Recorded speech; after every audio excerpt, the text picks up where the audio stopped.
Vous voyez? Avec plein de petits tiroirs. Je m'appelle Marie-Hélène Poisson-Dieps, je suis restauratrice de meubles en marqueterie boule. Je suis la 3e génération, ma fille est la 4e génération. Donc je restaure des meubles en marqueterie, principalement de laiton et d'écailles de tortue. Ça fait exactement 3 ans que j'ai quitté Paris. Une envie d'autre chose, une envie d'évasion. J'avais envie de campagne, de respirer, de voir des ciels étoilés. Tout a changé pour moi parce que j'ai changé de maison. On a 8 hectares.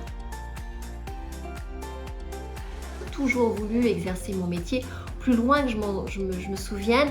Quand j'étais petite, j'avais un petit établi dans l'atelier de mes parents et je vendais de la colle en perles. Voilà, et j'en vendais à mon grand-père qui était donc ébéniste. Un vieux monsieur qui m'apporte un régulateur, donc c'est une grande pendule haute, qui était une pièce extraordinaire, vraiment magnifique, une pièce muséale. Et en fait, il ne le savait pas, donc je lui ai fait toute une recherche historique sur son objet et je lui ai donné un petit dossier et puis après, il a pris conscience qu'il avait vraiment un objet restauré et les yeux de ce monsieur, quand il a vu l'objet restauré, ça c'est vraiment un moment très émouvant pour moi.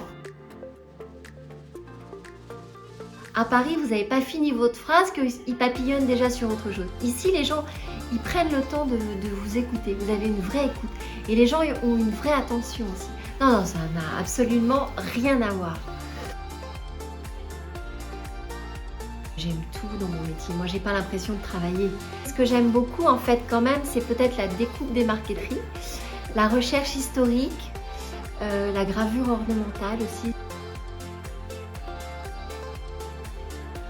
Ce que je disais tout à l'heure, voir les ciels étoilés, les nuits toutes noires, ça sent bon le matin, d'entendre les oiseaux gazouiller le matin quand j'ouvre mes volets. Avoir pu créer un atelier tel que j'en avais envie ici. J'avais un petit peu peur que mes enfants ne viennent pas. Et mes enfants, ils adorent venir.